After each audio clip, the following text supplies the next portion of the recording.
Me and Maddie, my fiancé, when we first met, and he first met my mum and he'd met her a few times, he kept saying to me, "Oh, you and your mum are so alike. You guys look so similar. You even sound like her." And I was thinking, God, I hope that's the only thing that we're alike, you know, because given her past and her depression, like that was, you know, a bit scary. There are a number of causes for depression. The biggest grouping of causes are what we call psychosocial factors. So these are things happening in people's lives. You know, the loss of relationships, you know, the loss of financial capacity, the loss of employment, you know, perhaps disappointment in people. So these sort of issues happening in our lives explain about 2/3 of the cause of depression. But there's a substantial component which is genetic or hereditary. Depression has a huge impact on families.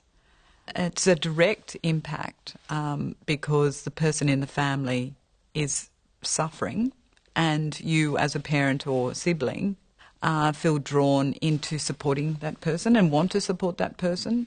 The person themselves reacts differently. They might be hypersensitive to how things are. And so it creates a completely different family dynamic. With my mother,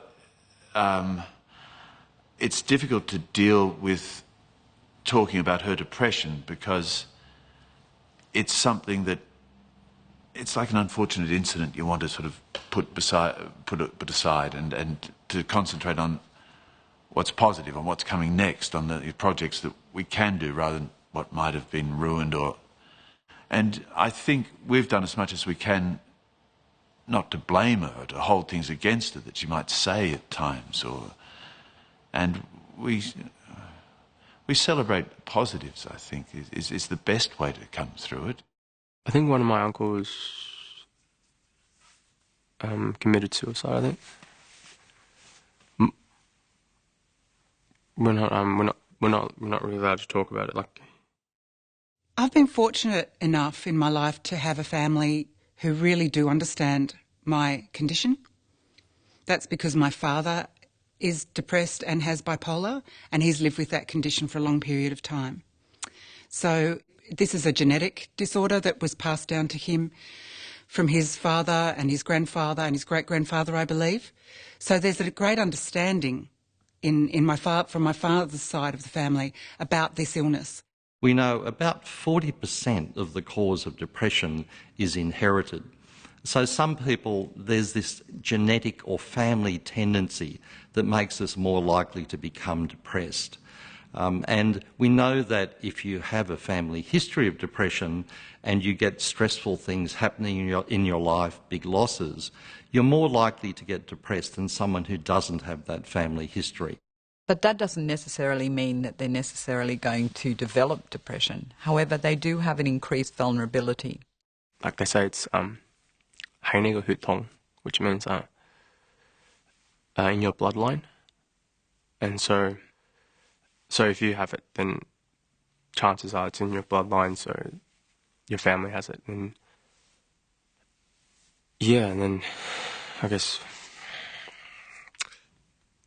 because my sisters aren't married yet, and you know, if I have it, then you know they may have it, and then you know it's harder for them to get married. And my younger son's 20 now, and maybe it's the pressures of university that changed from secondary school to university, but he's not quite as sociable as he used to be. And I suppose that's one of the sort of problems, is you get very nervous about people near you, and you look perhaps too closely for signs, and that doesn't help either.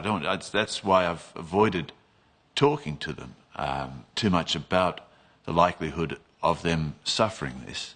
If the symptoms are going on for weeks, or if they're starting to affect our functioning, the things that we normally do in our day-to-day life, our studying, our work, it's at that point we start to think, perhaps, is this depression?